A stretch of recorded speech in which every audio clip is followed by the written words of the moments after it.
DNA में अब हम राम राज्य की खोज करेंगे। राम राज्य को एक आदर्श शासन व्यवस्था माना जाता है। कहा जाता है कि राम राज्य में सभी लोग स्वस्थ, बुद्धिमान, साक्षर, ज्ञानी और सुखी थे।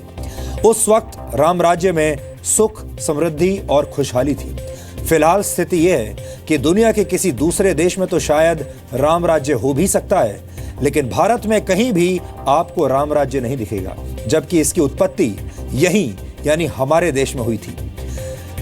यहां तक कि श्री राम के घर अयोध्या में भी राम राज्य नहीं है। अयोध्या को हमारे देश की राजनीति ने सिर्फ राम जन्मभूमि बनाकर छोड़ दिया, लेकिन अयोध्या कभी भी राम राज्य वाली कर्मभूमि बन नहीं पाई। इसलिए राम राज्य की खोज में हमने अयोध्या से एक स्पेशल सीरीज शुरू की है। आज हम आपको अयोध्या की गलियों में लेकर चलेंगे, वो अयोध्या जो राम की धरती है और राम के नाम पर जहां हर पार्टी ने राजनीति की है।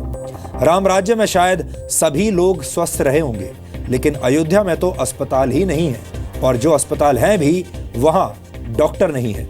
राम राज्य में हर कोई बुद्धिमान और साक्षर रहा होगा, सुखी रहा होगा, लेकिन अयोध्या में शिक्षा का स्वराज खंडर बन चुके स्कूलों में दिया जा रहा है। त्रेता युग में श्री राम अपने घर वापस आ गए थे, लेकिन कलयुग में राजनीतिक पार्टियों और शातिर नेताओं ने भगवान राम को फिर से राजनीतिक वनवास पर भेज दिया है। श्री राम का कलयुग वाला वनवास 14 वर्षों में भी खत्म नहीं हुआ। यह राजनीतिक वनवास लगातार जारी है और ऐसा लगता है कि कलयुग का यह वनवास बहुत लंबा चलेगा। श्री राम के नाम का इस्तेमाल तो खूब हो रहा है, लेकिन उनके घर अयोध्या को राम राज्य का सुख नहीं मिल पा रहा, क्योंकि अयोध्या में हर कोई सियासत की बात करता है, लेकिन वहां के विकास, वहां की समस्याओं और उनके समाधानों की बात कोई नहीं करता।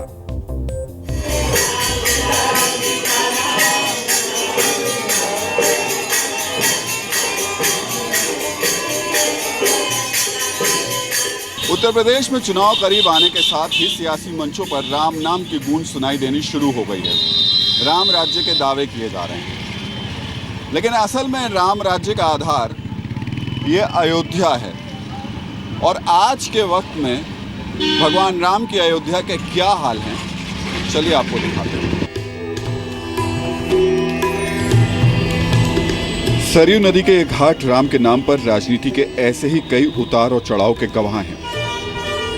पिछले 25 वर्षों में सरयू में कितना पानी बह गया, इसका अंदाजा तो नहीं लगाया जा सकता, लेकिन अयोध्या में सियासत के राम आज भी वहीं खड़े हैं जहां से चले थे। सतयुग में अयोध्या में राम राज्य था, लेकिन अब सिर्फ सियासत है। राम राज्य तो बस किताबी बातें हैं। अयोध्या इस नाम में ही पवित्रता है। करोड़ों हिंदू जब अपनी आस्था के प्रतीक भगवान राम की खोज में अयोध्या आते हैं, तो पवित्र और स्वच्छ मन के साथ दर्शनों का उत्साह होता है, लेकिन उनके उत्साह को कूड़े और गंदगी का ये ढेर शांत कर देता है। अगर आप लखनऊ या गोरखपुर से अयोध्या के लिए आ रहे हैं, तो आपको इसी हाईवे के रास्ते अयोध्या के अंदर आना होगा, और जैसे ही आप आएंगे तो अयोध्या दर्शन से पहले आपको इस कूड़े के ढेर के दर्शन होंगे। जी हाँ, अयोध्या का हर महीने 20 मीट्रिक टन से ज़्यादा कूड़ा इसी तरह हाईवे पर रास्ते में पड़ा आपको नज़र आएगा। अब आप ज़रा कल्पना कीजिए कि वो अयोध्या जिसको मन में लेकर के लोग पता नहीं क्या क्या सोच के आते होंगे, सबसे पहले तस्वीर ये दिखाई देती है। बड़े अफसोस की बात है कि आज तक अयोध्या के लिए कोई डंपिंग ग्राउंड या फिर इस कूड़े के रिसाइकिल के बारे में ना तो सोचा गया, ना उसके लिए काम किया गया। सवाल ये कि क्या सफाई करने पर कोई अदालती रोक है? कुछ लोग ऐसे भी मिले जो पहली बार अयोध्या आए थे, लेकिन गंदगी देखकर ही अब मन भर गया। अयोध्या की सड़क पर जब कोई बाहर से आता है तो उसके दिल में भक्ति होती है, लेकिन जब वापस लौटता है तो दिमाग में क्या होता है? आप कलकत्ता से आए हैं। हाँ, मैं दिल में तो भक्ति है। अरे बहुत अब दिमाग में क्या है? दिमाग में तो देख के हम तो हैरान रह गए।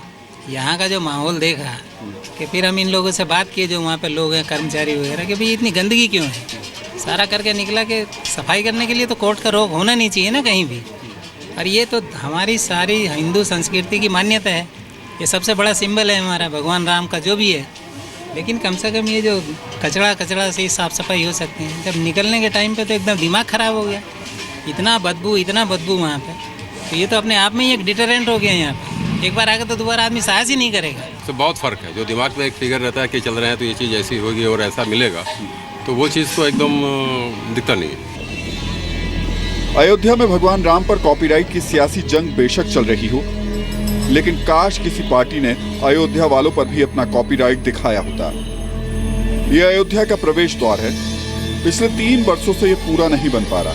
न जाने कितने नेता पिछले 3 साल में इस द्वार से गुजरे, लेकिन सबका बेड़ा पार लगाने वाले भगवान राम की अयोध्या के इस गेट का बेड़ा पार नहीं हो पाया। बता रहे हैं कि 3 साल हो गया इसको ऐसे ही खड़े हुए। ऐसा है कि हर महीने तो कोई ना कोई प्रोसेसन इससे निकलने का हो जाता है। हाँ। तब उसके कारण जो है क्या करना पड़ता है कि हम लोगों को काम रोकना पड़ जाता है। लगी लगाई देखिए बीम ढली हुई है, शटरिंग लगी लगाई हटानी पड़ जाती है कि कभी कोई प्रोसेसन जाना है, कभी जलूस जाना है, कभी श्रद्धालु आ गए। तो असल में सर दिल्ली में देख रहे हैं, दिल्ली से नोएडा में देखते हैं, बाकी जगह देखते हैं, वो स्टेट हो गया है पिछले 1-1.5 साल से, जहाँ मेट्रो से लेकर फ्लाईओवर्स भी 6-6 महीने में खड़े कर दिए जा रहे हैं। पर 3 साल में गेट नहीं बन पा रहा है इस स्टेट में। ऐसा क्यों हो रहा है? अब इसका तो अब क्या बताया जाए, अब ये हो जाएगा। उम्मीद करें कि 1 साल में हो जाना चाहिए, 3 महीने में, यानी चुनाव से पहले हो जाएगा। हाँ 3 महीने के अंदर हो जाएगा, इससे ज़्यादा टाइम नहीं चुनाव से पहले और भी जितने काम रह गए हैं यहाँ पे वो हो पाएंगे? हो जाएंगे, काफ़ी कुछ काम हो जाएंगे। ऑलमोस्ट सभी काम जो हैं 3 निकल महीने में जाते हो जाएंगे। 3 महीने में क्या, कुछ 3 महीने में हो जाएंगे, 1-2 बचेंगे जो आगे चलते रहेंगे। सर वैसे मुझे लगता है इससे अच्छा ये हो कि हर साल अगर चुनाव हो तो 3 महीने पहले हर जो है ऐसे सारे काम निपटते चलेंगे। नहीं, काम तो ये सब पहले से ही चल रहे हैं। विडंबना यह है कि चुनाव आते ही एक बार फिर अयोध्या में भगवान राम का सियासी बनवास तो खत्म हो गया, लेकिन यहाँ के लोगों की समस्याएं वहीं की वहीं हैं। आगे हम आपको अयोध्या की वो तस्वीर दिखाएंगे जो पूरे देश को शर्मिंदा करेगी। अयोध्या के बदहाल स्कूल, अस्पताल, बस अड्डे और रेलवे स्टेशन।